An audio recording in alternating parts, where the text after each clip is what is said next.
A very good evening and welcome to this edition of The Frontline this Thursday, the 2nd of August, 2018. My name is Charles and we are right back. After the court ruling in Mbale, we are going to be looking into that, plus other issues of the week. But first, the Frontline trigger.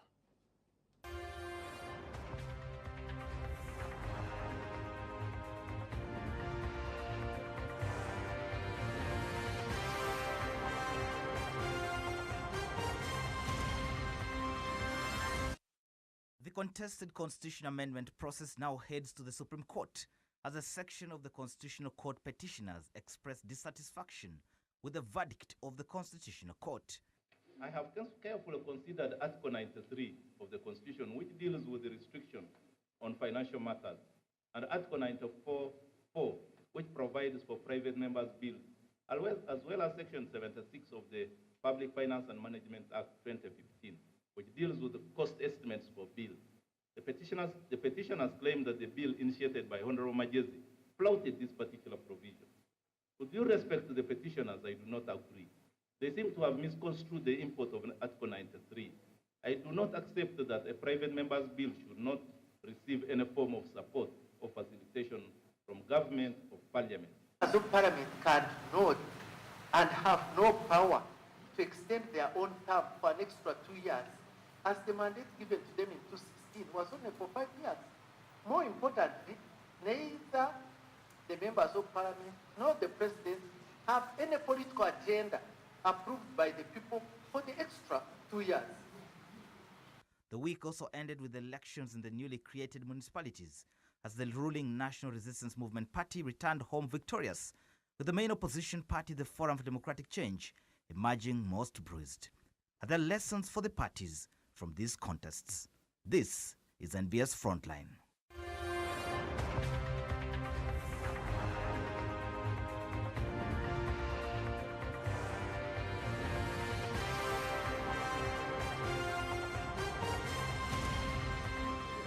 Welcome back, gentlemen. Welcome back from that Frontline trigger. We are back on air. Let me start with the guests. Next to me, immediate left, the man in red. He has said that the NRM decided to pick all the UPC people. For the opposition decided to only pick the color. He's in red, but FDC. It's Honorable Semujju, MP for Kira Municipality. You're most welcome back today. Thank you. The man who has all the, the terms, I pray he doesn't use them here.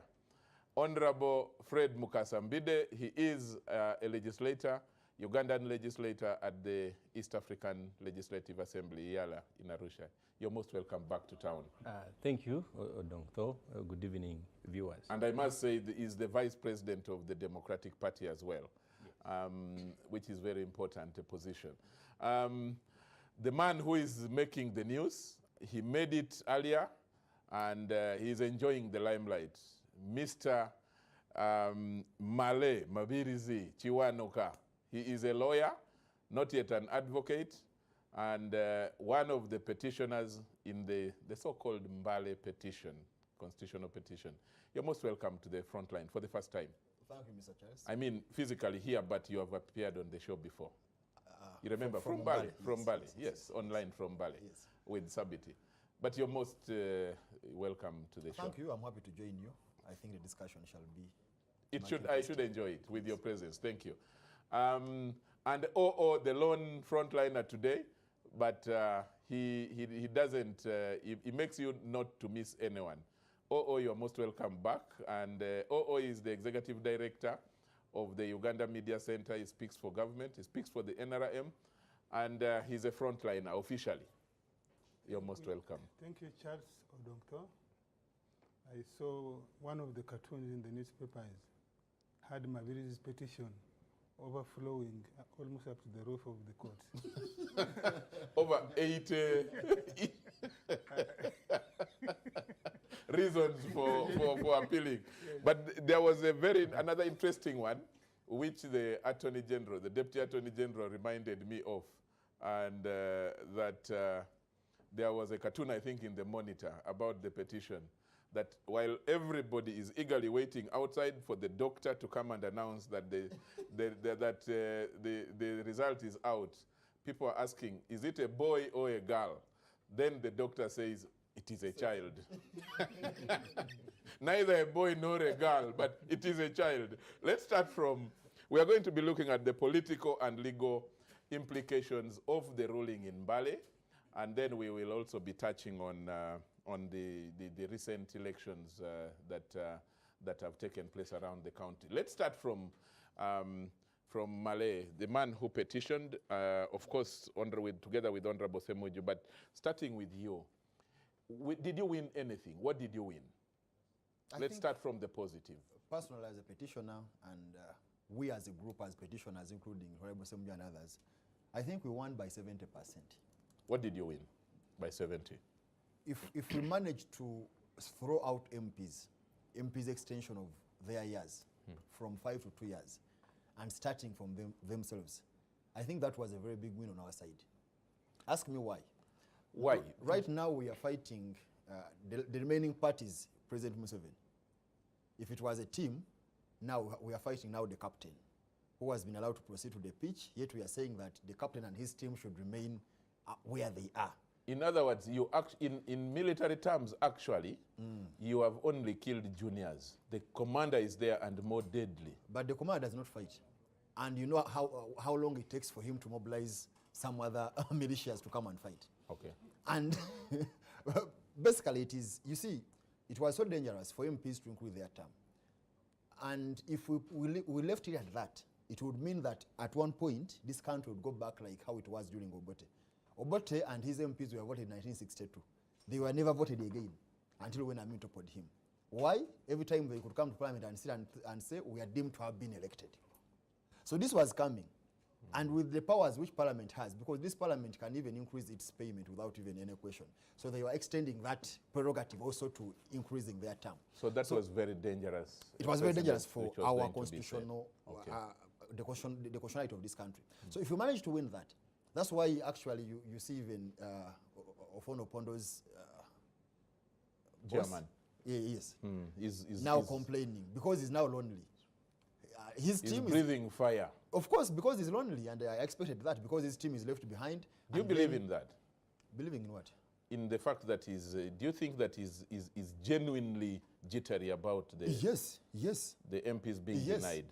Because we shall discuss that, and I will tell you, probably I will share with you that and ask you whether it is not a smokescreen. But let me come to Honorable Semujju. Did you win anything from that petition? In your view? Yes, I think, but the most important thing was the whole Constitutional Amendment Act. I am not excited that we stopped the MPs. I'm not even sure that these MPs and Museveni will not go and present another Constitutional Amendment bill, because I've been told by one of them first that they are going to appoint a Constitutional Review Commission. They will also present a comprehensive constitutional amendment bill in which they will be proposing a referendum. Because you see, what people don't understand, the 7 years never started with the MPs. The 7 years started actually with Mr. Museveni. He's the one who was complaining that he uses the first 2 years to appoint cabinet and to rehabilitate NRM MPs and other NRM leaders. He has not been able to appoint into cabinet because he said you keep quarreling because I have picked a UPC here and a DP here and FDC. And he said, so I spent the whole first year dealing with the cabinet. As I begin working, then the fourth year we go into party primaries. So in one of those meetings when they were plotting, he's the one who started the 7 years. So the MPs were extremely happy. I suspected Museveni wanted the 7 years to start with the next term of office, but the MPs wanted it to start immediately. So therefore the question he asked, did we achieve anything? I think yes, partly, but the most important issue we wanted court to resolve was never resolved, and that's the issue of the Maje's bill, now I think we can call it the M7 Act, the age limit, which was the most important, because all these were just a dessert. So the main course was left intact. Was left intact. Okay. I'll come to you later. Honorable Mbidde, you are a lawyer and you delve a lot into issues of the Constitution, and you probably followed all the rulings as they were read by the different justices. Were you happy with any of them? Some aspects of them? Not at all. I could also safely say I associate myself with my brother, Hon Semujju's dissection of the question, whether really anything was achieved. In my opinion, one needs then to look at the original intent of the bill. The substantive intent of the bill was the amendment of the article 102B. 102B. All the others were mere imponderables. Were mere what? I could do. You know, you will allow me to. You need to keep explaining some of these things. Imponderables, you said. Okay. Whatever yes, it is. But you could see that were annexures, that were afterthoughts. And they were generally imported into the bill during the development of the enactment itself. In my opinion, one would think that if any judgment were to generally benefit those that intended to petition against the process, the 75 age limitation ought to have been given a decision for purposes that it would be maintained. Now, when you look at what happened, I know that the original intention of the bill was left intact, this time now guarded by an order of court. To the extent that if an appeal is not successful, we are now looking at both the court and the parliament stamping and of course giving a green light to all of those above the age of 75 to continue competing for office here in Uganda. So in my opinion, we did not win. The members of parliament who had actually also thought that we are going to share the loot lost out. And if a judgment is just against them, in my opinion, they were the softest target and they received the beating. So I don't think we achieved the bigger bargain that we had wanted before courts of law. What did you win? First of all, like I've said elsewhere, What did you lose? democracy won. You know, there are people, including some of my colleagues on this table, keep making claims that our institutions don't work or don't work effectively. The fact that Parliament makes laws and those who are aggrieved run to court and receive a hearing, receive a judgment from the petitioner Mabirizi. He says 70%. It means that both Parliament and courts actually function and work well. Two, the fact that the court found Parliament in breach of certain rules and procedures of Parliament itself, for me it is a win, because then Parliament will take corrective measures and hopefully we should see Parliament working better. Three, Hon Mbidde talks about the intent of the bill. The intent of the bill was written. The Mabirizi bill is available. It had about 7 or 10 provisions to amend the Constitution, and Mabirizi stipulated those clearly. One of which was partly trying to actualize the directive of the Supreme Court in the Honorable Mabirizi versus Yoweri Museveni presidential election petition. All those courts has found that being part of the original bill there was consultation about them, has maintained them. So clearly it has given the Electoral Commission a larger time frame within which to handle election, should there be nullification or should there be a tie in the president. No candidate getting more than 50 plus 1%. I agree that the finding and the judgment that MPs, I wouldn't use the word smuggling, because ordinarily in the course of legislation, usually members of parliament introduce, the bills change. Sometimes bills are written even 60%, and they still remain the bill and they are enacted. But the fact that it bordered on arrogance and selfish, trying to circumvent voters by extending their term, when in fact they could have achieved the same purpose if the intention was money, for example. They could have gone to parliament in this financial year and doubled their salary. So the salary of 24 months, they could have achieved it. And nobody would have made quarrels that the Semujju has increased his salary, but they would get away with it if the issue was money. So I think that lack of seriousness on the part of the movers of this of that particular provision, by being struck down, I think again Uganda and constitutionalism won in my opinion. Okay. Now, it is possible that our colleagues were looking at only one item, the presidential age limit, because in their view, they have made this argument before, that this is the only remaining check to a person who the people of Uganda would want to vote over and over and over. To die in office. I don't want to agree with them that this is the only, or even the main check. The main check in our constitution for electability is actually the election. Okay. By them focusing only on this, I think now is getting clearer that they are admitting their collective inability to defeat this man. One, they say, is old. Some of them even go to the extent...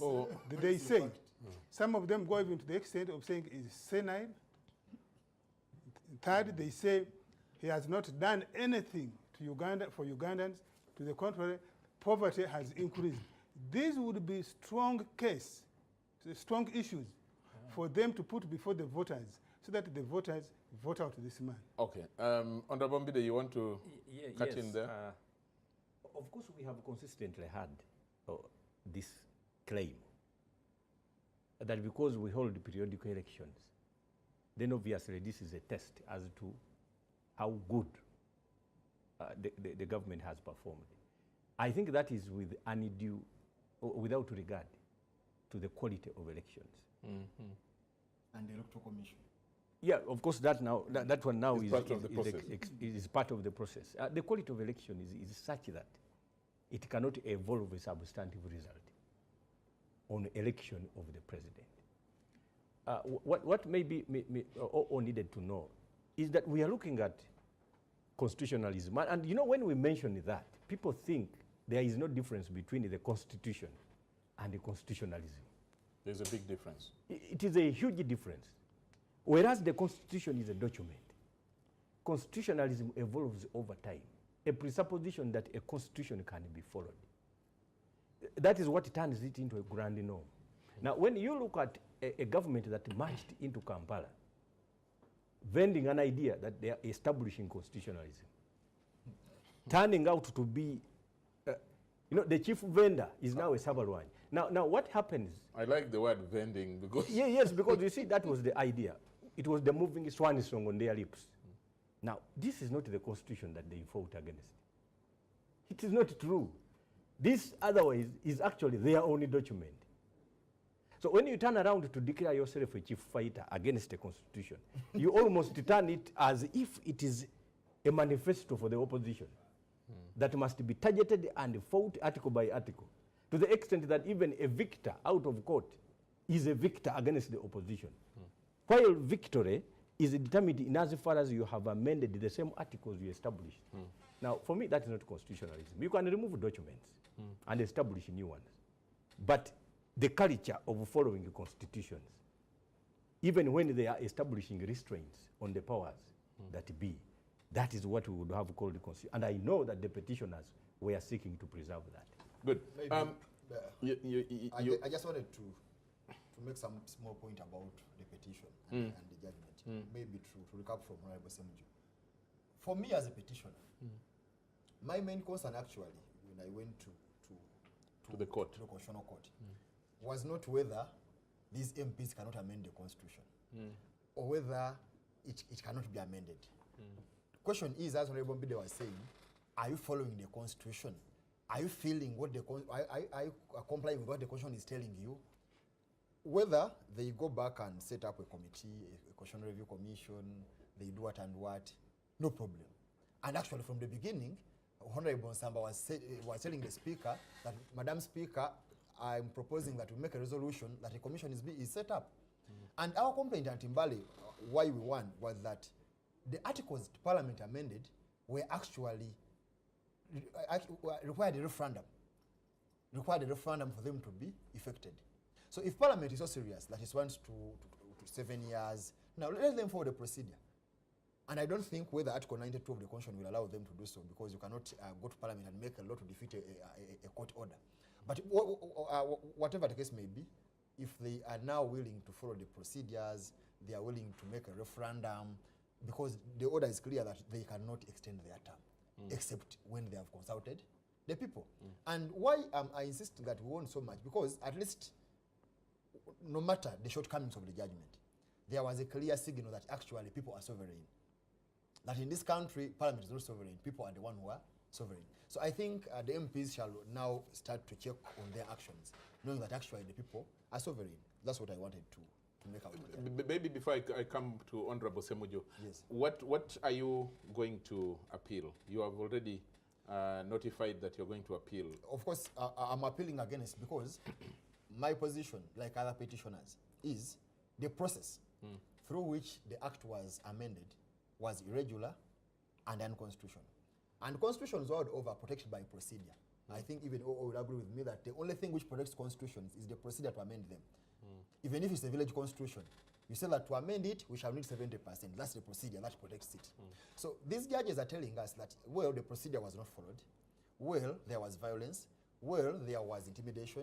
Well, Asmani Mujanyi issued an order which they termed unconstitutional. But again, government could go ahead and amend the constitution. So that's what, basically that is it. Our point is, if a constitutional amendment process is irregular, everything must follow. So you're going to court to contend that the whole process, in other words, you're going to court to pray to the Supreme Court that the judgment, the dissenting judgment of Kakuru is the best in your view. Definitely. Everything must be thrown out. Yes, because if you agree that actually there was violence, if you agree that these MPs never consulted the people, if you agree, actually they agreed with us in most of the cases. For example, they agreed that actually there was people like us who were prevented from entering Parliament. They agreed that actually Parliament was a garrison, that there were so many soldiers inside and outside Parliament. So what are you telling us in this constitution, which has a preamble that recording our history, which has been characterized by violence? Now, are you justifying amending this constitution by violence? And you see, when you go to Article 3 of the Constitution, that is treason itself. So instead of taking in these MPs for treason, this court is saying, no, some parts can remain.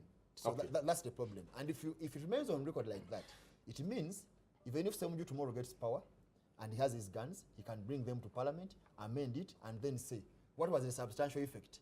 Okay. Yes. At this point, I actually need to say that we invited a number of the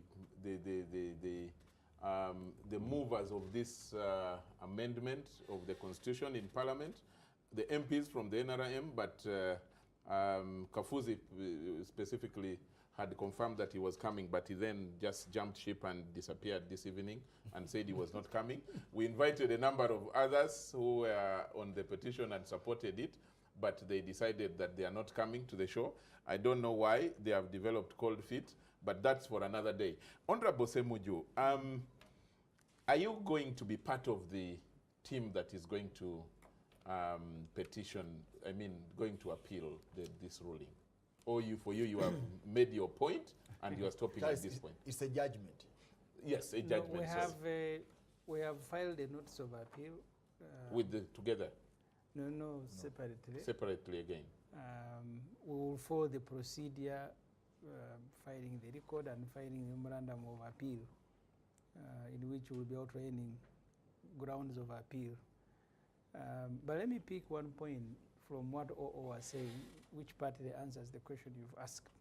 I think Hon Mbidde has explained. You see, the constitution that we went to defend in Mbale we did not make it. It was never made by the opposition. Ofono Opono now says Mr. Museveni is very popular. These opposition are fearing to defeat him. That's why they want to change. They don't want the constitution to change. We didn't make this constitution. This constitution was made by Mr. Museveni and his NRM people. They are the ones who put the preamble talking about Uganda as a history. One of the issues we presented before our court was the basic structure doctrine. Yeah. That a constitution is built like a building on pillars. The moment you remove those pillars, the building will crumble.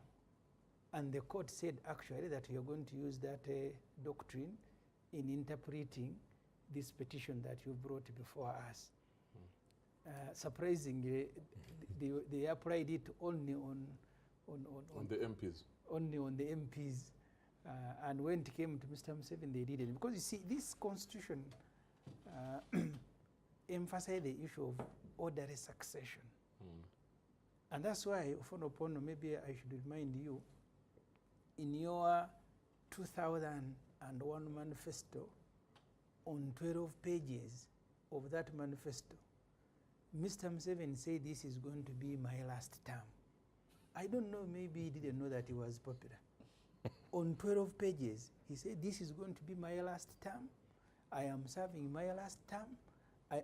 On 12 pages, under the constitution that he himself made. You can't turn around and accuse us of fearing to defeat Museveni. He's the one who set the standards. We are only judging him by his own standards. People who made the constitution knew, even Obote, by the way. Obote also was as popular as Museveni. Rigging processes and rigging elections. Just ask yourself, Charles, we had a by-election in Rukunjiri. Rukunjiri was now reduced into a few sub-counties when they took away Kanungu. Just the remaining sub-counties, Mr. Museveni drove there with more than 5 billion shilling. Just an enclave, what remains of Rukunjiri. Ask yourself, how much does he spend when he's a candidate? And where does he get the money from? Ofono doesn't think that, you see, the economy now has actually failed to stabilize. We are borrowing. If you look at our budget, we have a budget of 32 trillion shilling. And when you do the mathematics, next year we'll only have 4 trillion. 7 trillion is going to pay debts in commercial banks. And then we'll go to borrow 6 billion. Because you see, the government now works as an ordinary person going to one money lender to pick money to pay this money lender and then go to this one. And part of the reason is because we spend a lot of money during elections. And from that time, the economy has failed to stabilize Ofono. We borrow from China. We can no longer borrow from World Bank, who are giving us concessional loans. Our infrastructure is now being built on money from China, and you know how commercial are Chinese loans. So as a country, we are in a crisis because we have someone whose appetite, we cannot tame appetite for power. And then he must spend all the money that he has and all the money that we have borrowed for him to continue ruling Uganda. So therefore, in Mbale, we asked the judges of the court to apply the basic structure doctrine because it has been applied elsewhere. So the moment you remove the main pillars in a constitution, there is no constitution to speak about. And as I said, and I want to emphasize this point, this constitution was made by Mr. Museveni and his NRM people. So therefore, the part of the reason we've gone to court, we are appealing, he has outlined some of the issues. The processes in Parliament, because this Constitutional Court annulled the Anti-Homosexuality Act on the ground, I mean, because Parliament never followed the procedure. That's what they said. This particular one, I was shocked. I am not a lawyer, by the judges. I think Mr. Mabirizi made that point during the hearing very well. The issue of the certificate of compliance, I think under Article 263 of the Constitution. When Parliament has made a decision on amendments, the Speaker, by that article of the Constitution, is supposed to transmit the content to the President for signature. Yeah. The Speaker omitted some of the articles that were amended because I think she knew that these articles had been amended illegally or unconstitutionally. So it would have been prepared for her. Yes. Certificate. So the most important thing is that I think the Speaker transmitted either 4 or 6 articles, and Museveni signed on a bill that had 10. Each of them had to have one. You can imagine the Speaker has submitted a certificate that has 4 articles of the Constitution amended, and Museveni assents to a bill that has 10. So where did the 10 that Museveni signed came from? I had actually expected the court to say that the Speaker of Parliament, Rebecca Kadaga, fraudulently omitted the following articles. I was shocked when they said, you know, this, no wonder this one of MPs extending their term, no wonder the Speaker wisely left them out. This was fraud.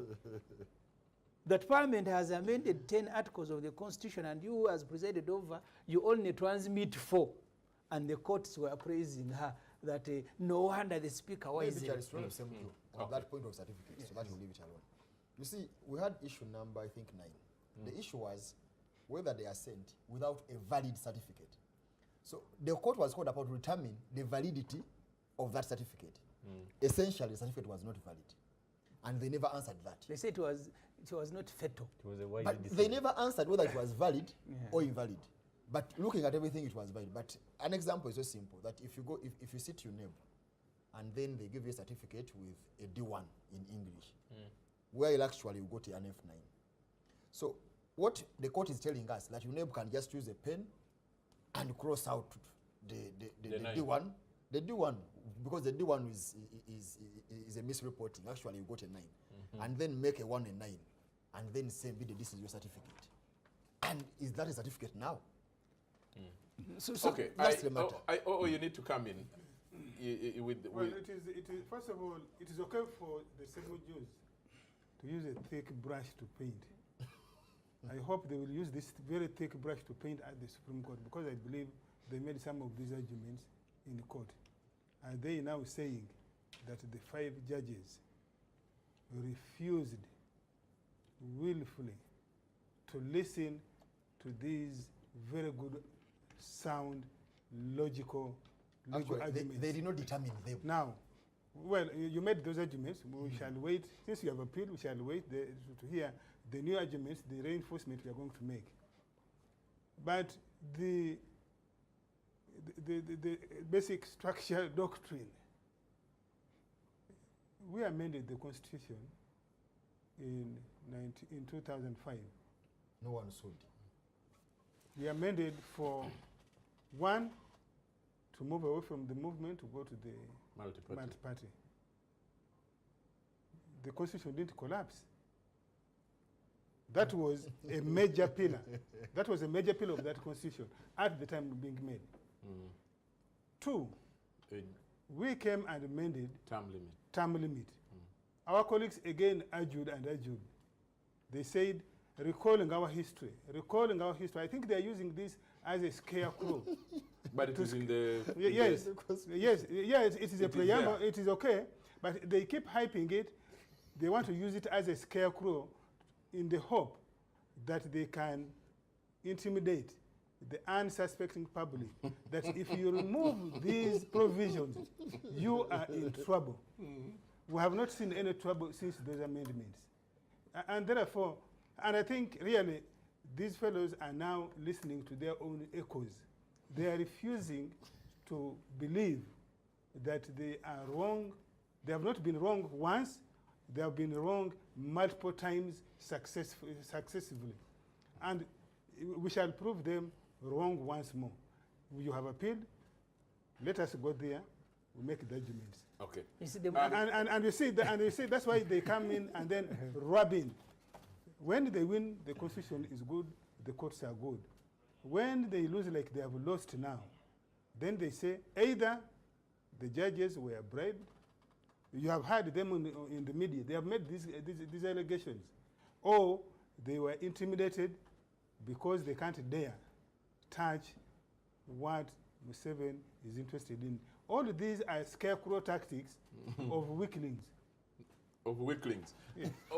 Honorable Mukasa, are you opposition groups weaklings? Are you skirting around the constitutional standards or demands or whatever name you choose to put it in order to avoid meeting a strong man on the ballot, as OO would want to suggest? First of all, I would like... or you think that the Constitution has really been downgraded to the extent, I mean, since 1995, to the extent that now it is not, the original one would not agree with the current piece? First of all, if you were to discern the Constitution, in order for you to come up with a description of its basic structure, one needs to know the basic structure can be determined right from the national objectives, yes, and the objective principles of state policy, the preamble. Then those ones can predetermine the totality of the Constitution for you to arrive at the basic structure. To the extent that you can then now determine which kind of amendment tends to amend and thereby obliterate its basic structure, and which ones are not. Now, OO has given us a departure from the movement system of governance to multipartism. But you see, provisions of multipartism and movement system of governance were established in the Constitution as provisions that are changeable over time. It was even specifically and expressly stated. Though the one of even now, though the one of the party system is supposed to be through a referendum.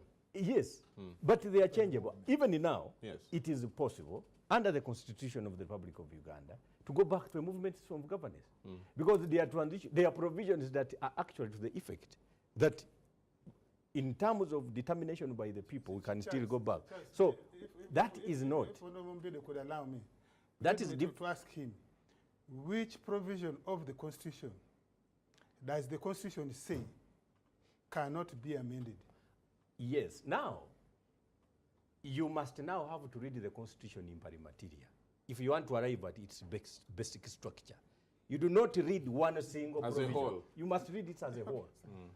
You cannot just look at it and say that once you have read Article 1, 2, 3, this now has set out the basic structure of this Constitution. I can give you examples.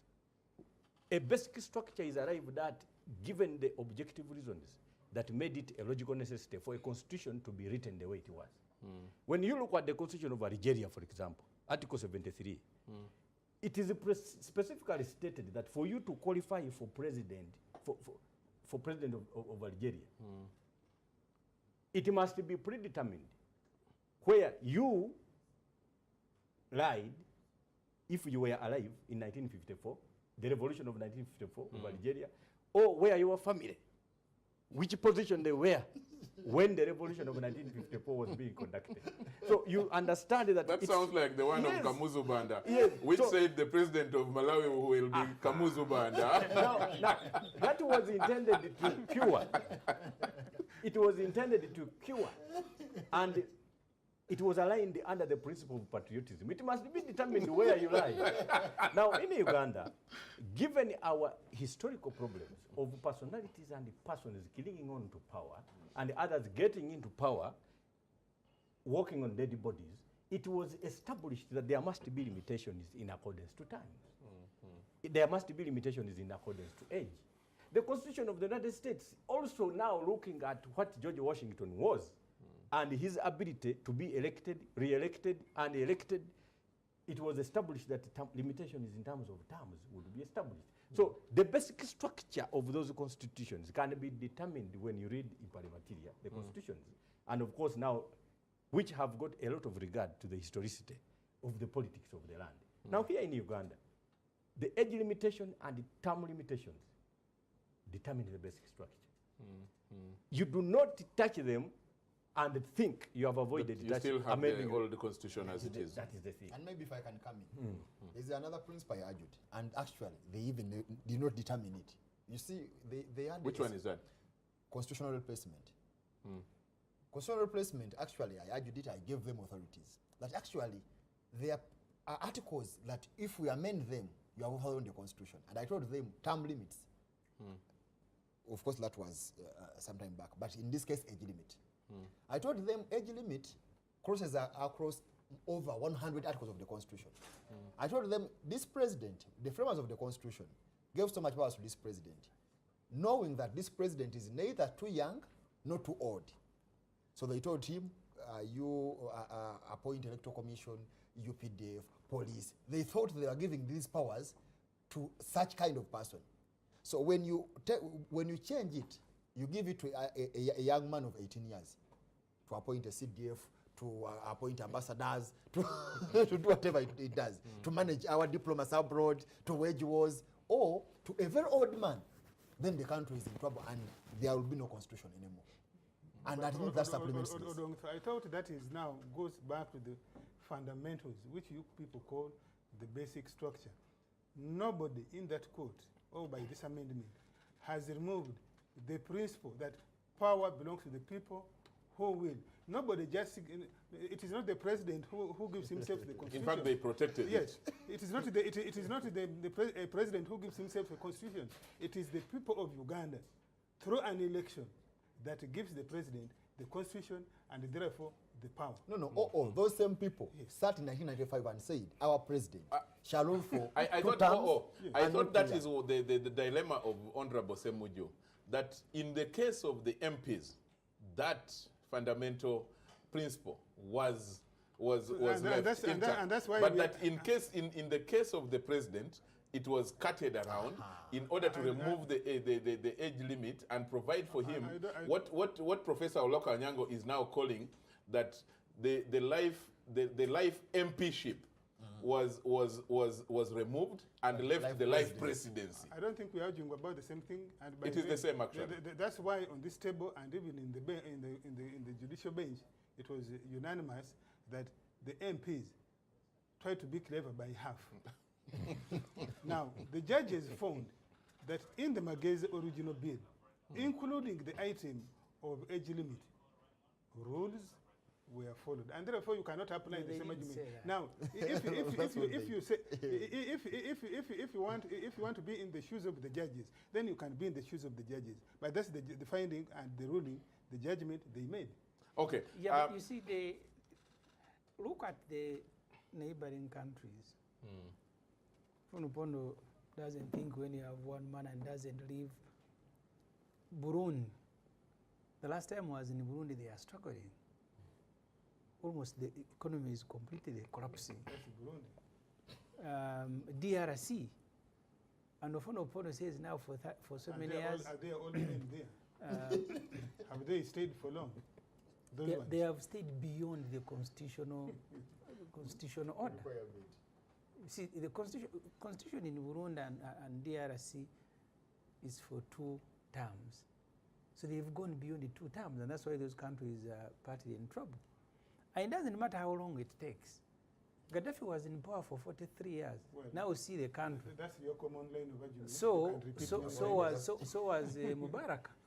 So don't tell us about the years that you have been saying this for how long and doesn't happen. Maybe one day it will. And that's what we must avoid. You have cited Gaddafi any times. Yes. And you're free to continue citing. There are many other countries where leaders have ruled for as much longer, and they have not had trouble. Like Singapore. Singapore, Tanzania, Kenya. Okay, I have given you a stick. And Honorable Semujju, it's a good point you have started on, but let's go for social media feedback. Raymond Mujuni is on the side, and then we'll go for a break, and then when we come back, we will continue from that debate. But for now, Raymond.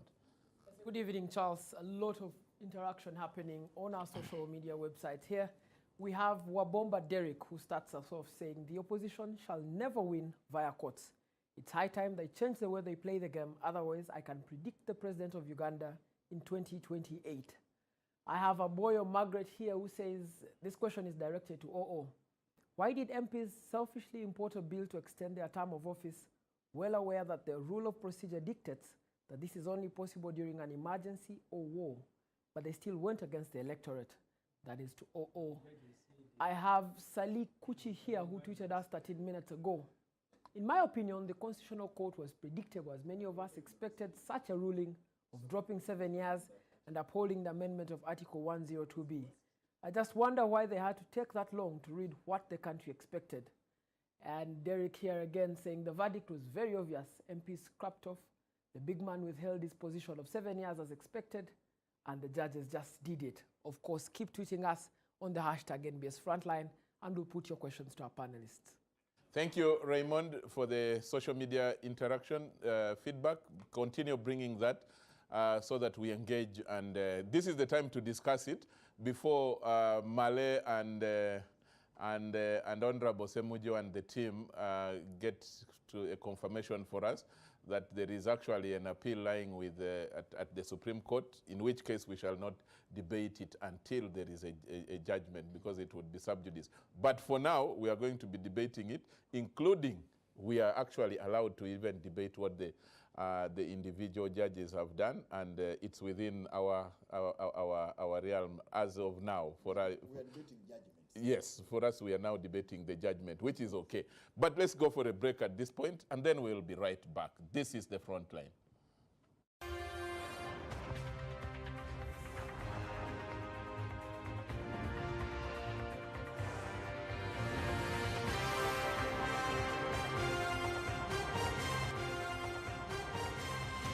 Back from the break, this is the Frontline. This Thursday, the 2nd of August 2018, the guests, Honorable Semujju Nganda Ibrahim, MP for Kira Municipality, Honorable Fred Mukasa Mbidde, Iyala MP for Uganda, Mr. Okanso Male Mabirizi Chiwanuka, together with our frontliner, Ofono Opondo, who is the Executive Director of the Uganda Media Center.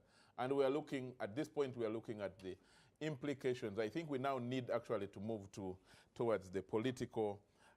We have touched heavy on the legal and tried to dissect what went right, what went wrong. But let's now touch on the politics. Honorable Semujju, in the next 20 minutes, let's now touch on the politics. What does it mean going forward? Because now this ruling now gives us some a specific knowledge that we now have, that there will be an election in 2021. Initially, a week before, before Thursday, we did not know whether there would be an election in 2021 or 2023, but now we have an election.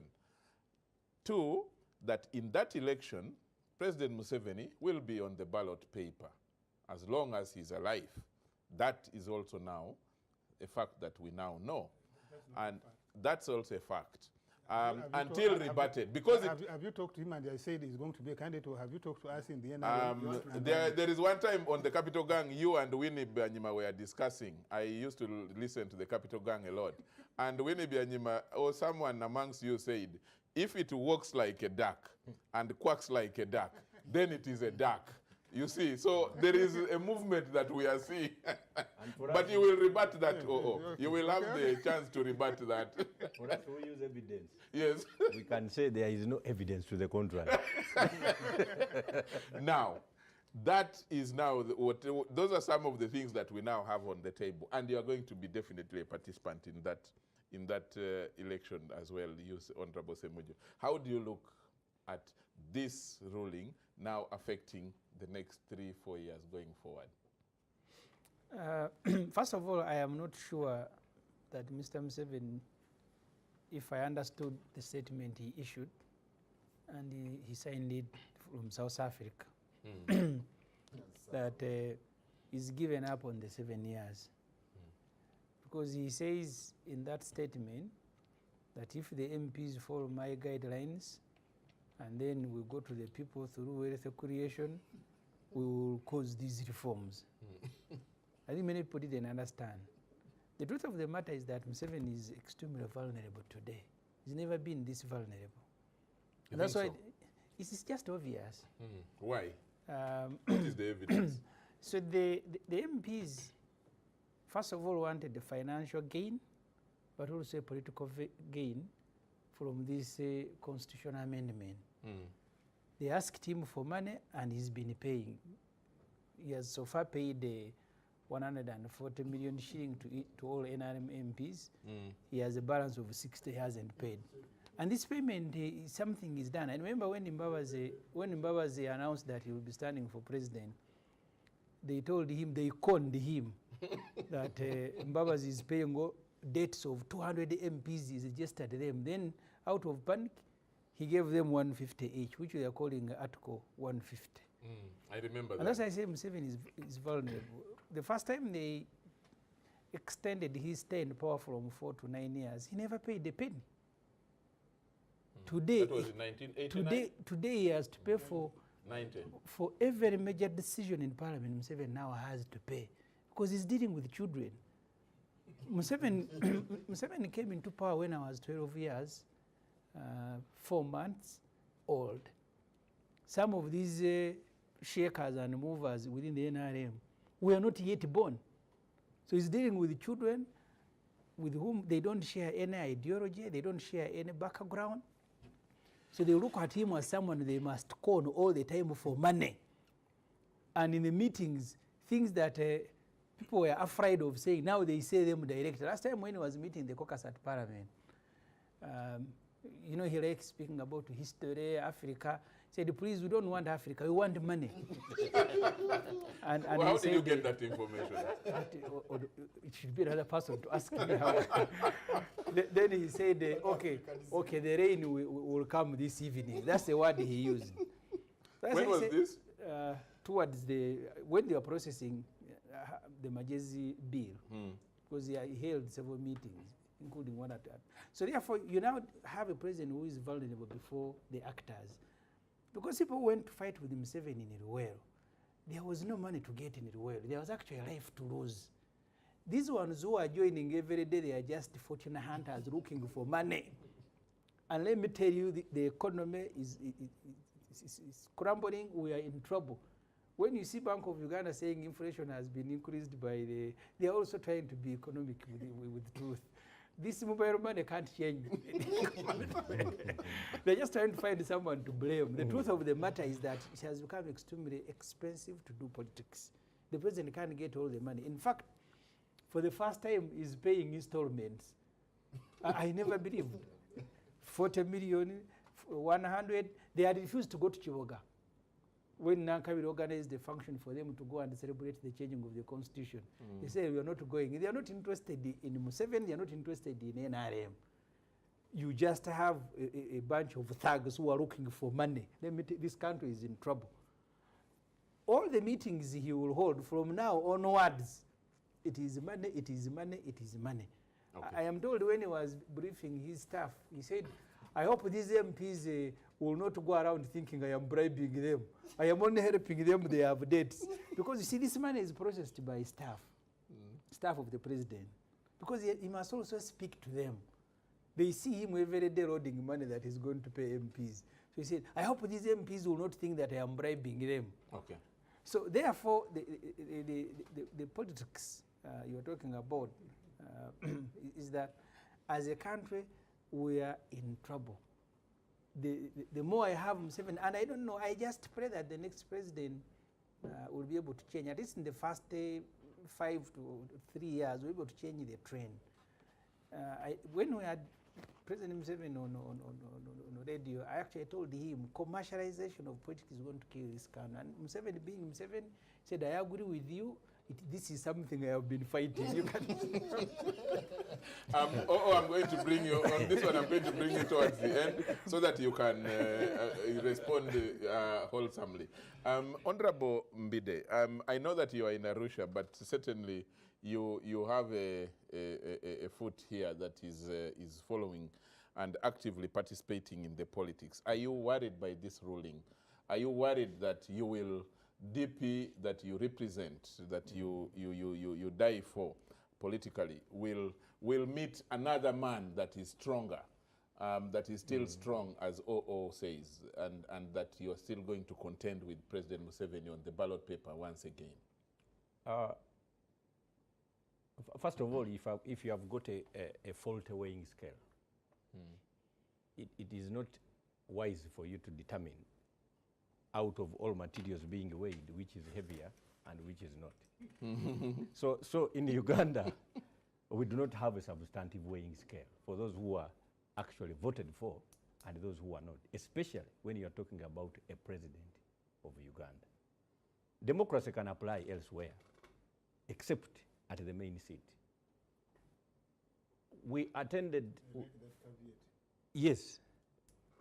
That is by Ugandan standards. By Ugandan standards, and we attended one of the meetings outside Uganda, and a lot of movement leaders were justifying what exists in Uganda as a democracy, merely because we hold periodic elections, and this is almost what we started with. They call it a democracy. I have told them that this world has seen a lot of things, and has generally, because of that, given descriptions to what they have seen that has changed the manner in which they describe issues.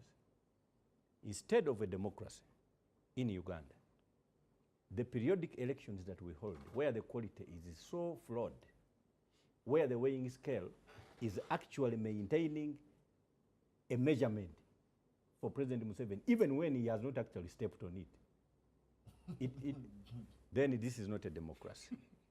It is called a democradula, or a dictablanda.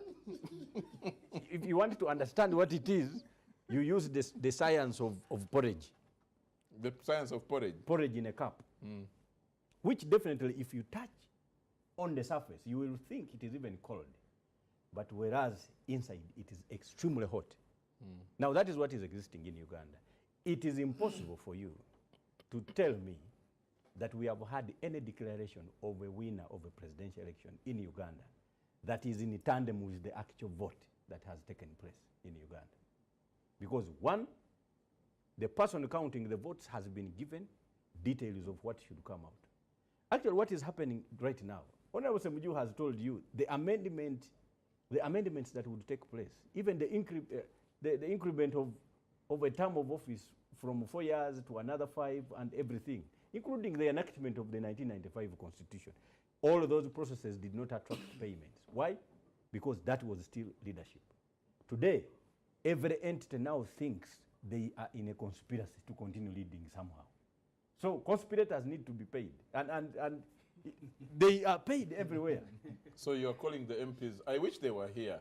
They really missed. They are watching, and for me, I'm actually sympathetic to them. Mbidde paid them when he was campaigning for years. I did not stand for president, so please don't insinuate. No, he disclaimed and said this is applying to the only one office. Only one office. The rest you can lose and even win. The rest you can, by the way, win. Today, the population, actually, they are telling you they knew what the judgment was. The court, the only dilemma, the only wonder is that they over-delayed to bring out the judgment. But when you look at the volume of what was written, you discover why they delayed. The delay was in terms of writing and trying to fit in the legal antics and semantics. Maybe you can also respond to the fact that someone on social media said that you will never win through votes. That's Derek, I think. Through the court. Through the court. Of course, it is unlikely. You know, if somebody defeats you... Isn't that an indictment of the court, you know, their independence, their integrity, when you say you will never... It is up to the court, definitely, to stand their ground. It is up to them. Right now, Parliament cannot be... It is looked at as a magic wand by the president to hit at anything he wants. And all his targets are met because of the numbers. He looks at Parliament in terms of numbers, not in terms of a legislature that can shock him with the legislation. Now, if he also begins to look at a court as a rubber, as a whitewash machine, for purposes of whitewashing any dirt that he has created, it is up to them.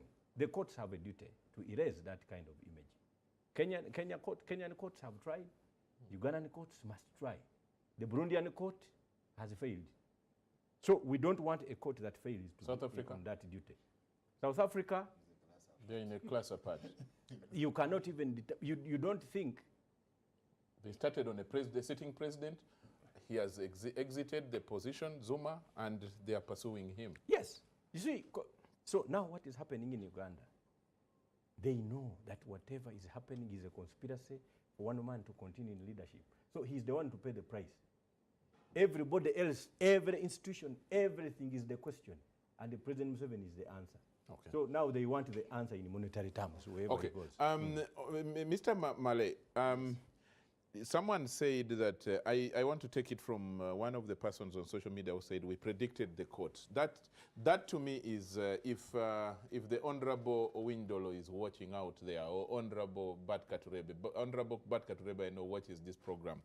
When you hear such a description, isn't it an indictment? Isn't it unfortunate on our courts that the ordinary local person who is supposed to look at the court as the arbiter, the ultimate arbiter, and supposed to have confidence in their work and to know that, you know, it could go either way, but they say we can predict that this is going to be the ruling. Isn't it unfortunate for our judiciary? You see, no, it is fortunate actually. Because one time I told the principal judge, Bamwine, that judges are not doing us courtesy, but they are doing their constitutional duty. Judges in every setting are appointed by the people to help them resolve their disputes. Now, trouble comes in when the people themselves see that actually these judges are not doing what they're supposed to do. And just like Hon Mbidde was saying, that's when now everything comes clear that actually these courts are like Parliament. And you see, if these were social media talks which they told us as petitioners, for you have gone to Mbale, well, you are wasting time. But we have seen the judgment. We ask them, what is the judgment? Museveni is just maintained. For MPs, it's gone. So it's actually 2 weeks before the judgment. Not even before. I know so many MPs who told me we are losing our thing. Yes. Many MPs told me that we are losing our thing. In fact, I know a lady MP who told me that the judgment will be 4-1. And not even before. When we were in court, at closing, Justice Elizabeth Musoke told us, you are there, you have your judgment, you have even, we're on social media saying that you have the judgment. We have not made a judgment. But when she came to the judgment, that's the same judgment she read. And the social media people told her before we left Mbale. So what's the point? You see, we may reach the level of Kenya, where Kenya was before their new constitution. The 2010 constitution. Yes, because at that level, I think Justice Kanyahamba even went there to investigate how the judiciary had been corrupted. That a judge could print a judgment, you pay him the money, he gives you a copy. And then they told us a scenario where a judge came, read the judgment, and then another man stood up. What have you read? Yet you gave me this. Then the judge said, in court. In court. It happened in court. Yes, because he received money from two people. The second man came, he paid him more money. So well, maybe we have not reached a level where that happens in court, but I can tell you, and it has happened. We in our work as journalists, we deal with MPs And during the petitions, you know, there were so many petitions. One MP actually told me there was a judge who approached them and said, you know, waved two papers against you, for you, so do the needful and you will get which one? So this is where we are, and that's an MP, but there was a live example in Ginger, I think 2011 election petitions. They came to court, council said, my lord, people have judgment here. The judge said, hey, judgment is a public document. Then he said, this is my judgment. He read it when which was being held by those people. So what am I telling the judiciary? The public perception. Yes, but no, to the judiciary. The judiciary must know that actually they are our guards. And now when them as our guards neglect their duty and then turn their guns against us, the public will lose trust in them. And they are beginning, because if a common person can go on WhatsApp and say, I've seen the judgment, it will be 4-1, this is one, and then you come and read that, then people shall just say these courts are also Museveni's stooges. Then back to your question which you asked, what are the political implications of the judgment? For me, my opinion is so simple, and I've always said this since I was, you see, in 2005 I was in senior 5, and Museveni amended the constitution. At Kempa Muslim, I was so annoyed actually. I told my dorm mates that actually for me, because I knew that was the beginning of trouble, and for sure since 2005 Uganda has never progressed. We are increasing in public debt, everything is Our poor. population has increased. Maybe that, but that's a problem. Not a problem. That's a problem. It is a more, you know, more market, bigger market. Which market? A market, you know, Population. demand must be effective. Cannot deliver a market. Demand must be Parasitic effective. population. Yes. So for me, in my opinion, Yeah. this judgment, if is not changed by the Supreme Court, every person should just be sure that we are heading for more trouble. Because just measure Mr. Museveni since 2006. The economy has gone down.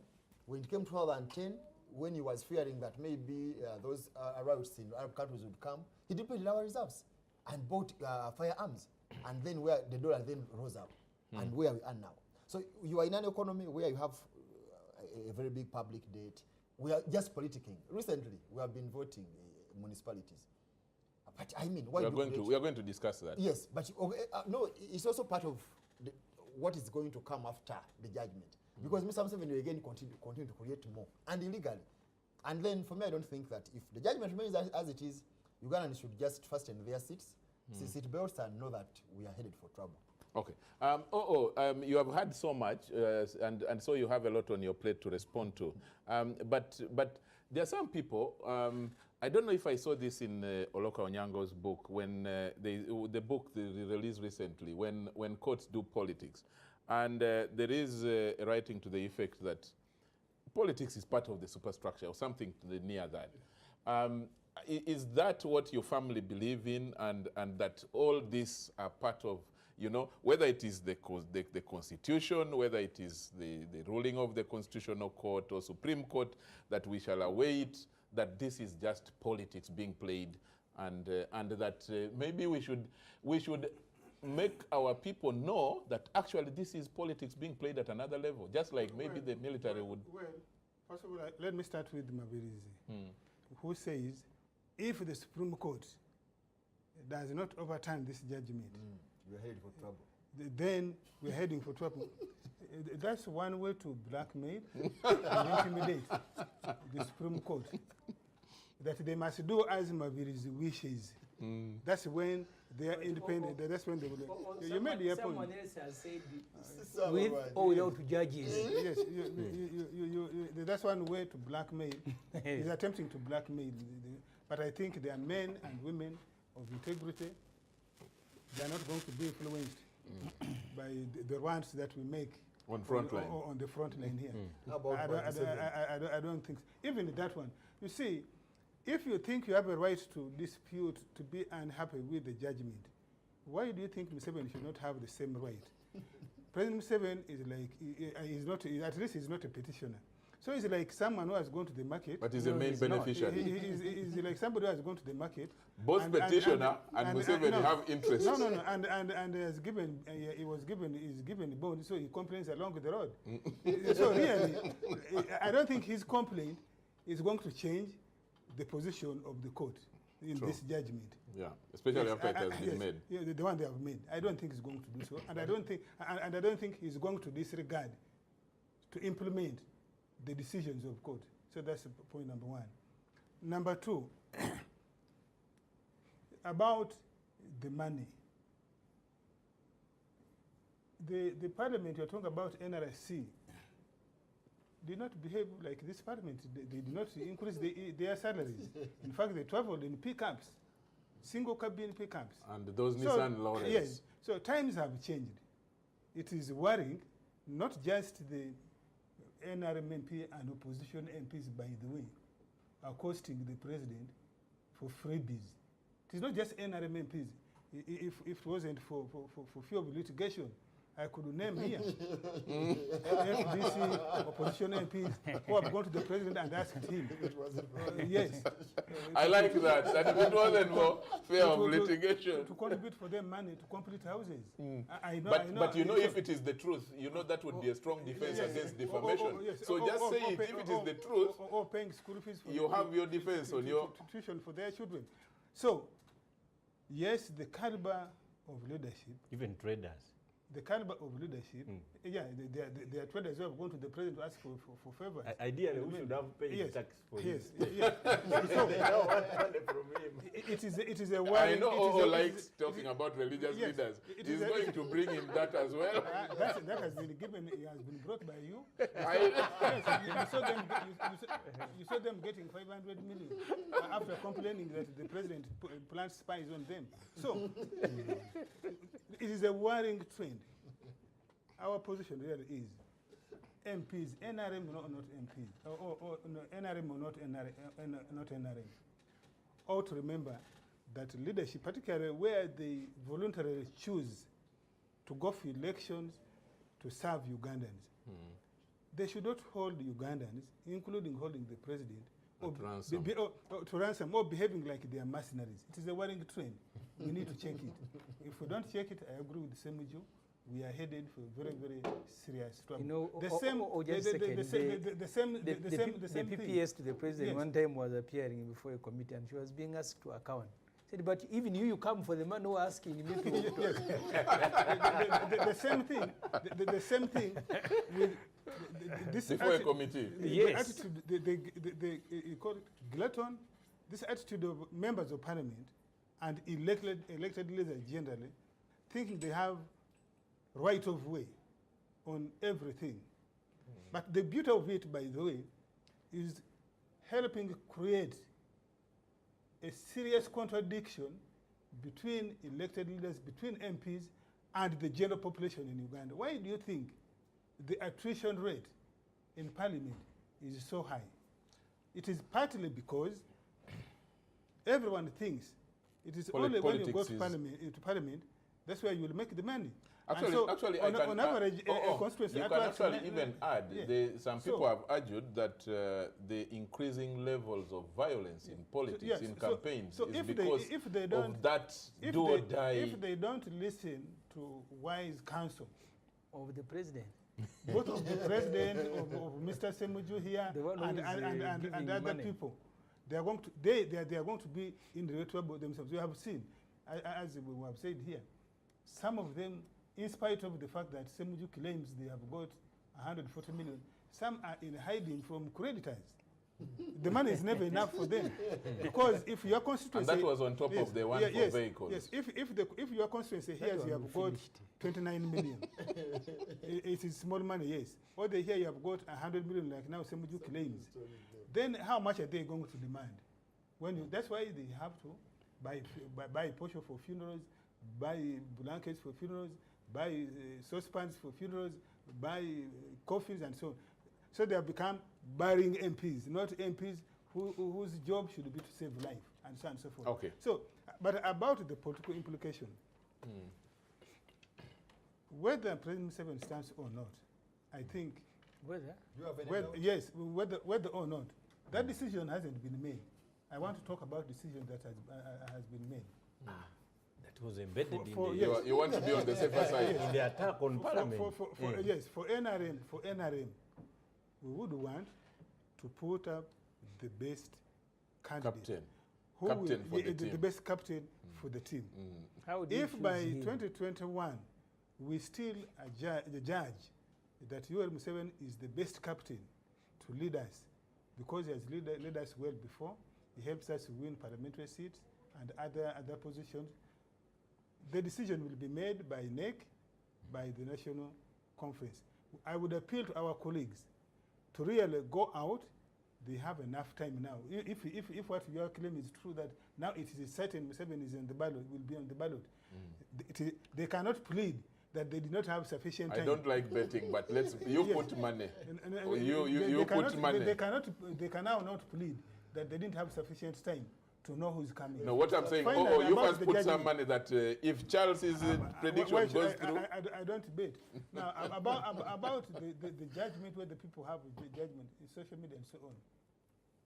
It is now a norm in Uganda for social media, which is not well policed, for people to write whatever they want. You want it to be policed? Yeah, not well policed. People are not Essentially, should responsible. it be People are policed? not responsible. You have seen people making cabinet reshuffles. You have seen people making just before the judgment, they promoted Justice Kasure on social media from Court of Appeal to the Supreme Court. So I think all of these, and I suspect some of these are handwork of opposition to discredit the outcome. Yes, it is what we call stratagem, Okay. political stratagem of the opposition. You write what appears, because they know the public is generally. We have a large section of our public which is gullible. So when you say there's a judgment, so should the elements of the judgment rhyme with what has been circulating, they will say, yes, it is true. You even heard them, some saying, some of them, the judges first took their judgment to proofread. For marking. to proofread. So, and I think the judges are now used to that. And I think every leader, like we say, if you come into public office, you wear a public cloth. And they should accept those criticisms, even when it is unfair. What will bail them is their action. The quality. The same thing with members of parliament. We have all lambasted them. But I think what will absolve them is their action. Yeah. Yes. We need to move to another topic, and we are moving now to changing gears and moving to the topic of the elections as they took place around the country. And on this one, let me start with the OO actually. Let me start with OO because I know that you start with the Semujju who had a bad weekend. Why a bad weekend? Because they came out, as we say, nothing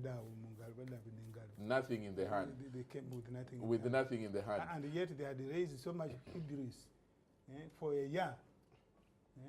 So. No, I'm starting with you. Let me start with the victor. But he has started already. So you won 5 out of there were 5 out of 7. There were out 7. Of 9, there were 7. 8. There were 6 municipal parliamentary elections. Yes. NRM won 4. UPC won. UPC won 1. And Jema won 1. Our colleagues who make so much loud noise. No, they are asking you to list those who won. Well, I'm saying what I want to. It is a style of debate. So no, but you see, there is a newspaper that also had carried on its front page that why opposition lost, not why NRI, why opposition was divided in Bugiri, and not why NRM lost in Bugiri. There were 7 mayoral elections, seats in those 7 municipalities. That's where NRM won 5. Yes. So what did you do right to win? FDC won 1. What did you do right to win? UPC won. What did we do right? What we have always done right. we prepare early. Rigging. We prepare That early. you have done right. 2, we try as much as possible to build consensus around our candidates. 3, we campaign vigorously. We don't take anything for granted. We don't take that this support Ugandans give us for granted. So we campaign vigorously.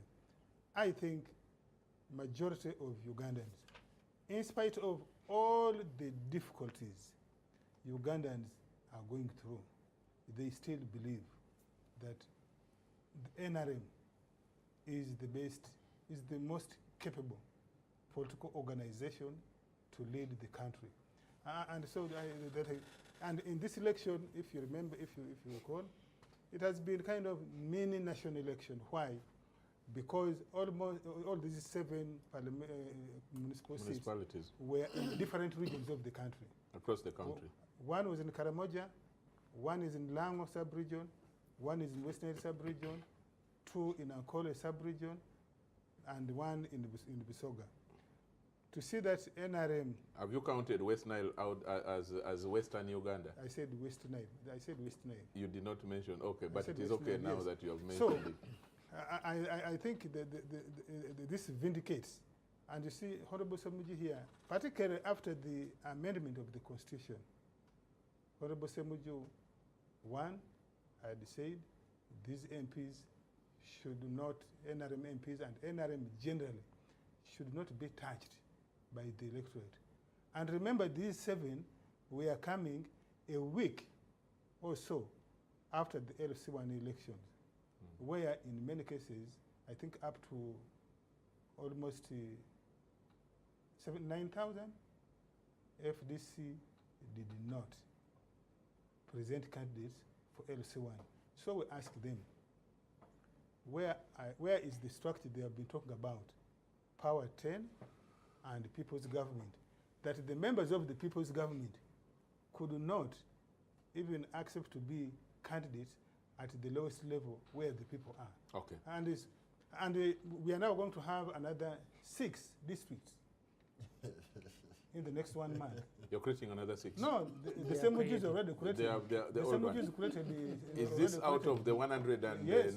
But the president is the one who has been moving, offering districts. Yeah, well, it is Parliament which creates the districts, not the president. The president simply endorses what you have done.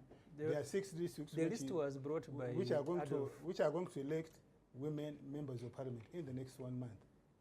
And I foresee a repeat of what has taken place. That will push it to how many districts? To 128 or to 135, I think. To 128. So I was saying that Semujju really had a bad weekend. Okay, Honorable Semujju, yes. Let's start from what OO is accusing you of, that you had a bad weekend. But Bugiri was particularly one of those that many people have talked about, that you looked shabby as opposition. You had negotiations that should have yielded something to put up a formidable common front as opposition, to at least show to the public that you are united, but you failed dismally, whether it is you as opposition or your leaders. What did you make of that? Let me start with my constituency, Chira municipality, where out of 56 villages, only 2 people nominated for LC1 as NRM, and they all lost. Hey. I don't have any NRM chairperson in We're talking Chira. about the country. So I am giving. That's also good. Yeah, you can see it's in narrow. I am giving you that as an example. But that is where he's allowed to reach. Yes, I don't have all the returns. We are as FDC still correcting returns. Will be because even you can't speak with specifics of how many LCs you want. I guess you are still correcting. But in my area, no one is NRM of an opponent who is boasting that NRM is such a. But these elections, I'll start with Nebi. The FDC candidate in Nebi lost by 300 votes. You know, the NRM candidate was announced amid this shooting. Yeah. And that is known. So the FDC candidate had won Nebi. But Opondo says there are things they do, and you did the things you do. In the Bujiri, the NRM candidate lost by 500. In Shema, out of 76 polling stations, we won at 60 and celebration is started. But they voted up to midnight. We had defeated them, but the margin was overturned by the voting that stopped at midnight. The good thing with the Electoral Commission, I think they put on their form, declaration form, immediately election is closed, you must put voting closed at this time. And these declaration forms of Hon Opondo are public. I know if you don't have copies, I can give you. For Elioda to Mwesige to win. And that's why people in Shema are still protesting, and you are beating them, you are shooting at them. You protest on anything. So therefore the NRM can celebrate winning elections because they did what they did to win these elections. I'm talking about Ivanda, because in Ivanda we lost, and they genuinely lost. But even where we won, you change the results to bring NRM as a winner. No wonder you now had to splash them in newspapers that FDC gets 0. I think that was the intention, having cheated us in Parisa, where the FDC woman was supposed to win. And then NRM is declared the winner. She's immediately rushed to Kampala and sworn in. So I think the Honorable Mukasabide spoke about the kind of elections we have in Uganda, and that should worry you of Hon Opondo. You can celebrate victory like even Obote celebrated in 1980. Interestingly, Husni Mubarak, I don't want me to bring you those examples. I think you feel very bad about them. Husni Mubarak won in Parliament. He had, I think, 81%. But less than a year, he was being chased like a chicken. Don't get surprised when things turn. See, for you now, because you have the gun, you will deploy them. Even in the Parliament, if you can't get a decision, you will send SFC to beat the MPs, and then you will be celebrating. No, what is so therefore, is that the these municipalities, call them in. We won one mayor, they are councillors, but for me, that's not the point. The point for me is the quality of the elections that we're having in Uganda. Our LC election, at my village, where I stay, there was a disagreement on the register that was brought, being waived by the DISO. See, the DISO, when did you become electoral commission? They won no election. The following day, they brought military and police, and then declared the candidate they wanted the winner. Now that candidate has been chased. He can't open an office. He has tried 3 times. You can imagine NRM bringing police and military to fight over LC1. Because me, I didn't even go there. I said, now, an MP, I don't want to influence the outcome of village elections. Let me leave my people to choose the chairman that they want. I actually didn't know that you're going to bring military of Hon Opondo.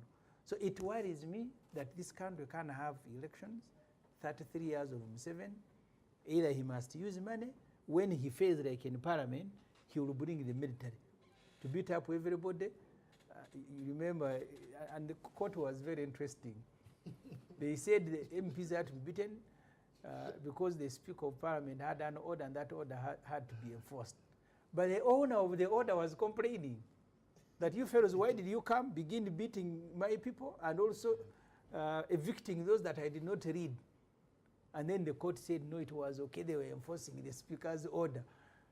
Then why was the Speaker? So, briefly on that. Yes. Court is meaning that if you walk on a dark corner, and then faces corner around there, and then they beat don't you. complain. The judge shall tell you, your magistrate, why were you passing in the dark corner? Let them beat you. So for these elections, eventually when we get to all the returns, for me as a spokesperson of the FDC, we think we did. First of all, we begin from 0. The FDC was born after the LC elections that NRM, I don't know when the last time they organized the election. This is the first time. It was 2005 or 6? 2001. This is the first time. 2001. It's the first time we are engaging with the LC. This is the first time. LC1. Okay. I am actually told that information coming in is that there is an application for hearing for recounting in Nebi, and I think tomorrow at 11. So for Nebi, there is a possibility that there might be a recounting. The trouble, you know, the recounting in Iwaga of Kasivante and the Singh. The one where you... I feel actually under NRM, I can't subject myself to a recount. Anyway. They maybe reduce what you have and give you half. They can. Honorable Mbidde, Yes.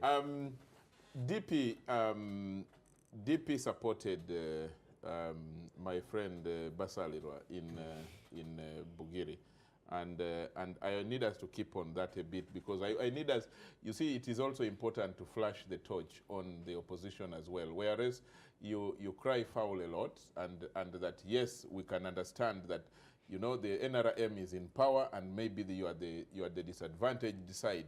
We also have to flash a torch on what you do as part of accountability, and ask the questions where you fail genuinely, and that we can see that you are really also frustrating whatever hope should be coming out of that. Why did you succeed in you know, being divided, if I can call it that? But in limit, let me just add on just a small thing. Yeah. You know, when you hear OO stating the success story on matters to do with their performance in terms of LOCs, one needs to tell the public, when were the LOCs last elected? Some 18 years ago, 16, 17. Now, political parties were free in 2005, and accordingly, that is when they started operating under a restrictive environment. Now, what is the process that led to the lists of voters that were supposed to actually vote for LOCs? This was the process that the local council members who actually believed they are members of the NRM, the incumbents, ideally registered their own voters. Now, most of the voters, you can ask yourself why there are no celebrations of those that won. You know, they are also scared. The villages are stuck. The people leading them are not the ones they want. I want to have a record of those that have held meetings ever since they were elected. There is a very big problem, Odongtho, in the whole country. I have seen this in Masaka, where I participated and we won. The LOCs that we lost were those where the voters were lists created by incumbents who thought they were NRM, because by the time parties were free under the Tubejeko slogan, they thought they had remained in NRM, not the system, but now the party, which also ought to have been created at the same time. Now, that meant that, of course, now the conspiracy to rig and remain in office is now trickling down from the top office now up to village level. So we have leaders that have nobody they can say they lead. They cannot invite them for any meeting. They fear them. Some of them are even indebted. So you see that some of them have even raped their daughters. They cannot invite them. Then those that had been ferried to vote, after voting they went back. So there is nobody to celebrate. The villages are stuck. So what we are saying, and that is now village leadership. You couldn't find the candidates, you go supporting others. You see, we are living under a restrictive environment. Even you yourselves, the NRM party, cannot safely come here and say that you are the ones taking decisions in terms of who leads Uganda. Because you are also under a restrictive environment. I've heard several of you complaining. Because you don't know, you are now being treated like a task force, considered during periods of elections. Otherwise, before that, you are not an entity. What the president is leading is a dogmatic cult. There is no party called NRM. You are with us. We are all on the opposition. NRM, where the president is running a dogmatic cult, but with a simplified and easily graspable catechism, with him as the high priest celebrating the mass. So there is no party function in Uganda. Those that must function like ours on the opposition are restricted and only freed during periodic set out elections where the dates are given, freedom is given, competition is extremely hard. That is why we begin to campaign at the ballot box. So winning is miraculous. For us, winning is miraculous. Whereas for you, you are in a campaign mood for 5 years. That's why the president thinks it must be 7. But he is not telling, we cannot judge the president of the Republic of Uganda, who has led us for 33 years, in terms of whether 5 years are enough for him to perform. The question would be, how many of the 33 have you performed? Okay. So we are in a situation that is, you can safely call it a discombobulated situation. It is not you cannot understand it. It is confusing. What does that mean for avoidance of doubt? Yeah, it is a confused state of affairs. Confused. Yes. So what Honorable Semujju is saying as our success stories, those are magical. Our differences are sponsored by the restrictions that we have. We don't get time to talk, we don't get time to politic, we don't get time to assess the ground. We are restricted, arrested, imprisoned, and whoever assesses the ground, even those that access regions by way of setting up musical concerts, they are stopped. So you see, because they are politicians. Now, Mr. Male, you are a, I know you... So finally, before he comes, yes. That is what I called a faulty weighing scale being used to determine the weight of the opposition. Okay. Male, what would you prescribe as a solution for the current status? Personally, I believe, I don't believe we are in politics, real politics, yes, right now. Actually, I'm looking at it as people trying to construct huts in burning fire. That's what it is. With what material? Of course, using the same grass, which is on fire. This is what is happening here. Ask me why. Because, first of all, NRM, the way I'm looking at it, it's not a party, actually. It's a state arm. And that's what it was. It is registered as a party. Of course.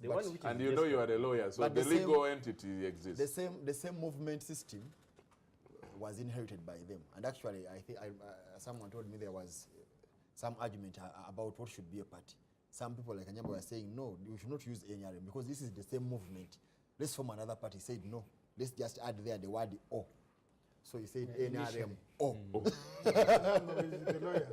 There is no NRM O. No, even there is NRM. I have a copy of the constitution you first made, which had NRM O. Can you imagine, Semujju, if you write, you have a draft document, and then you have the final document. But even the final document, if you read the preamble of your constitution, draft or you refer to the final document. Look at the preamble of your constitution. It gives details of the performance of the NRM, which includes fighting revolutionary wars. Now, What are you making? Was it borrowed from Algeria? Was it borrowed from Algeria? What argument are you making? No, just Mabirizi. You see, the Honorable Martin Wandel, I think now is a civil servant. So he asks when they are making the NRM constitution in the conference center, that a party which is starting today, how can it have a historical members league? And the president told him, these things were formed long ago. That's when he left. So basically, That's why he left, because my point he didn't understand. He failed to understand. No, he thought the party was starting. No, he didn't But understand. And then asking, how can we have historical members Okay, league? that's a good point, but let's give room for Mabirizi. the point I'm making is this NRMO is not a party of sorts. It's actually a state arm which started in 1986 and up to now functioning. So personally, actually right now, for me personally, I cannot join any political party right now because it's actually building a heart in burning fire. And that's why you can see my friends here talking about LOC elections, but ideally, in this century, how do you say that you are going to conduct elections when people are lining up? And actually that was profited by this NRM to prevent reasonable people from participating in those elections. Because look at a reverend, can a reverend go and line up? So it just leaves people who are not serious to come up, and surely that cannot be opposition. That can be the 2010 and those other groups to be chairman. Now, OO was saying that we are having mini national elections. In my understanding of this constitution, which Honorable Semujju was saying Museveni brought, I'm looking at this and constitution. In our constitution, I've never had something like mini national elections. Is it midterm elections? all we have are national elections. But I think Mr. Museveni is using these elections to gang up, to get more members so that he can strengthen his patronage line. Because look here, when you look at Article 63, there's a method of creating constituencies. But then they come down and make the Local Government Act. Then they claim that a constituency, a municipality shall be a constituency. And then when you go to that same constitution, it provides only one situation where you create a constituency after a census. Actually, it says 12 months after a national census. But it's telling you every time they are creating constituencies. Have I told you so? Have I told you? Yes. No, you have just told me. Every time we create Yes, you have just created municipalities. I said now you are creating districts. I said Semujju is a member of parliament, have created 6 new districts. They actually not 6. Of course, Semujju and his group are less than 40. So? And FDC. So, tell me, when they created the Kerem municipality, did Semujju refuse to...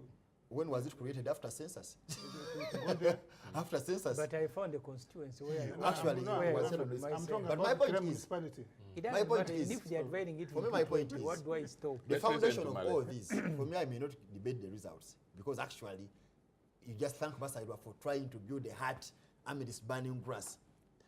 Because, first of all, this is a patronage. But again, look at the Electoral Commission. If you look at this constitution under Article 60, just briefly, it talks about the Electoral Commission and says members of the commission shall be persons of high moral character, proven integrity. Of course, even with the bandage, it says the members of the commission shall be persons is most important. of high moral character, proven integrity, who possess considerable experience and demonstrate competence in conduct of public affairs. That is the chairperson of what? No, the members of the commission. It says the Electoral Commission. Electoral Commission. Members of the commission. Yeah, but the chairperson is a judge. Members of the commission. We can start with the chairperson. Yeah, but he's only one. No problem. And I'm coming to that. I shall link it with Palisa. Where I lost. We have a chairperson. I agree. We have Madam Aisha. I agree. And then Tashobia. I agree. Do you know the other 4? I know them. By name, can you mention them? And do those people know them? Commissioners? Yes. There is a secretary. The remaining 4. He's not a member of the commission. He's a secretary. So the fact that you don't know them, it means they don't have the demonstrated competence in conduct of public affairs. No, that is not a argument which is... No, the fact that I don't know may be my own problem. Not that they don't have demonstrable... demonstrated... I think you saw Justice Kakuru's analysis of a reasonable person. For you are beyond a reasonable person. The one with the mobile phone? For you are beyond that. For you are beyond that, you're a journalist. If you don't know the 4 commissioners, yet they are the majority, then you have a commission. Then let's go to Palisa. In Palisa, that woman just added her father's name. Is it Opselem? Her father's name. Yeah. Then NRM of OO brought a complaint that she never went to school. Then the 3, the chairman, Ajati Aisha and Tashobia, said no, she went to school, we cannot disqualify her. So the other 4 whom you don't know, they said let's vote. They voted that she should be disqualified. Purely illegally. So had they been competent in public affairs and you know them, they would not have decided that. So with that commission, surely, what do you expect? So for me, actually, I've taken a personal decision. I can never participate actually in election when Museveni is truly here. Because even the constitution with the minimum basics, then how will you change the thing? Definitely, anyway, you'll have to go at any one point. Respond to some of the issues that were raised. I like the fact that you say that not knowing the commissioners in detail could be a person's weakness. I don't know whether Mabirizi is now saying that because he runs in the court all the time and is now known, therefore he's very competent.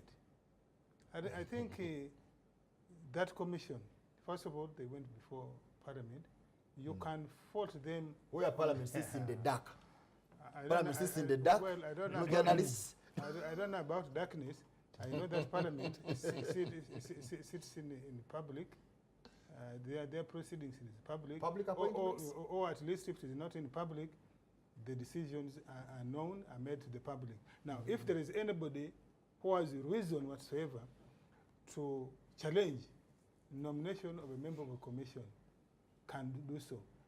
There is this tendency, which is now fashionable. that when you disagree with the decision of the person, you attack their integrity. That's what we have done here with the courts, the Constitutional Court. You have attempted to do with the Supreme Court. And I don't think it is a good way to debate. That when somebody makes a decision against you, then it can only be because of their character. I am not sure for you who make, I think you have made it now a lifestyle to dig into the character of public officers. You remember when the Constitutional Court began, what we did, and what was the ruling? They didn't agree with you because they didn't agree with you. They found that you are making these outlandish. They did dispute them. Yes. But also that is not a bad problem. I'm saying so. To invest in knowing the conduct of public officers and exposing it, as long as it's right, truthful. No, for purpose of being outlandish, I don't think that's right. I don't think that's right. You okay? I think the challenge is on the public officers to make sure that they are beyond reproach, so that even if Malay digs, they are ambulance chasers sometimes. For instance, now he has said that in the case of Parisa, these 4 are the ones who voted. This matter, I think, is in court. It was dismissed. So, is it not the person who was sworn in the chambers of the? So, are you saying if a court could not find merit that the decision of the commission, because now this is the decision of the commission, are you saying that court of Uganda did not find merit in the claim this person made? But was it or the court, or the judge also was questionable? I'm personally enjoying this. I would have wanted it to move on. Except I just realized that time is not our time is fast spent. Now we need to do a way forward. You start with us. Way forward, what will you be doing next week? As what we usually do, a minute each now. What will you be doing next week now that elections are over? Politics is not over. And government work is not over. Mao one time said, for me, I'm a professional politician. Yes. So you are also now a professional politician. Yes, it is not over. First of all, I will continue debating with the Hon Semujju and others of their narrative, mainly to try and expose the charlatan that they are, to expose the disingenuity in them. When things go their way, the election is good. No. The electoral commission is good. The courts are good. When they lose, then everything is bad. Then everything is bad.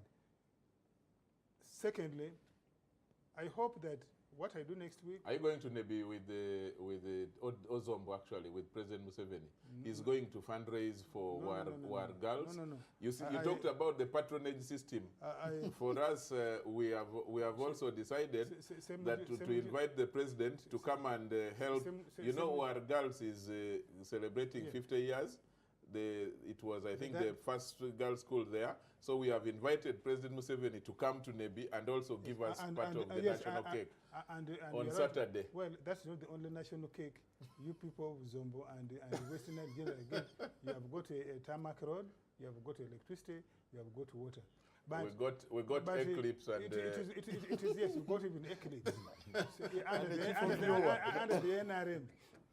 Now, it is good that it is good that people invite the president and they respond to their invitation, because when he goes, he raises the visibility of those places. Secondly, Hon Semujju through Parliament allocate donation money to the president, which they don't. They don't say do this with. I wish they would say it from next financial year. The president has been magnanimous that insteed of buying for or funnel bulls or call a party and he slaughters bulls. He chooses to spend this money on what, in his view and in my view, appears to be more productive. He sends children to school with this donation. He saves patients sometimes, including members of parliament, including the ones from opposition. He pays their medical bills using this money. Are you forgetting to congratulate your boss? He won a Global Peace Award. From here. I have already congratulated him on Twitter. Okay. But maybe I just forgot to congratulate our fellow NBS regular debater, Honorable Asman Basari. It is good that at long last he has come in. No, but he has been consistent. That is a good quality out of the ones we had. I don't know about that. Honorable. You know he could be smeared by the other disease in parliament. Okay. Where even good people. Okay. Semujju has remained good, so it is possible. Mabirizi, what will you be doing next week? Of course, next week, as Honorable Semujju has been telling you, we are processing the appeal. They have to give us the record, and it's too heavy because the Mbidde record has over 1,114 pages. Then the judgment has 800 pages, so it's a heavy record, and for that purpose, it's expensive on our side. But so next week shall be doing that. And what I'm telling the people out there, that you people, we know that the court system may not be that perfect, but you can never know the strength of your vehicle until it moves. So we need to go there, put questions to them, and we have already at least won a part of it. So let them not so despise them so much. Let's give them time. Let's give them a chance so that, because they are fellow Ugandans, they live with us here, they have wives, they have children. And if anything turns up, they shall also be suffering. So let's give them a chance. Let's give Smoko a chance to see that at least it can determine this dispute once and for all. Thank you. Good. Honorable Mbidde, next week and way forward. We have not been given the democracy that we want. However, we will continue to want it. So my activities shall continue to include those that I can say here and those that I will not say. But all calculated. As long as they are they all legal? As long as they are all legal. At least I can guarantee that their activities calculated to see change in Uganda. Okay. And we shall proceed unconcernedly until the object is arrived at. That is what I will continue. We supported you. Finally, Honorable Semujju. I think I thought you supported quality. Honorable Semujju. You know, when you rear a snake, you cannot appeal to it. That after all, I have been feeding you, because the job of a snake is to bite. Let's listen to Honorable Semujju. What will you be doing next week? When you are, go forward, when you are in countries that are run by strong men, you continue appealing to them.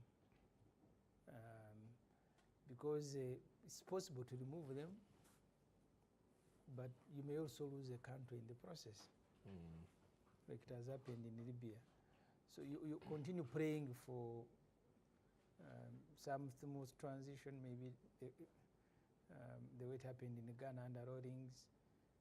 But Mr. Museveni is going to be it's going to be a book. There are times when you think maybe now he's about to go. And then he starts he becomes strong. As if he has never been a president. He even says the 5 afresh. years is not enough. So of course certainly we will continue. So you want to congratulate him for his Peace Award? Peace Award, which peace? In the Great Lakes. It's possible to award yourself. That's why it was in Kampala. Yeah.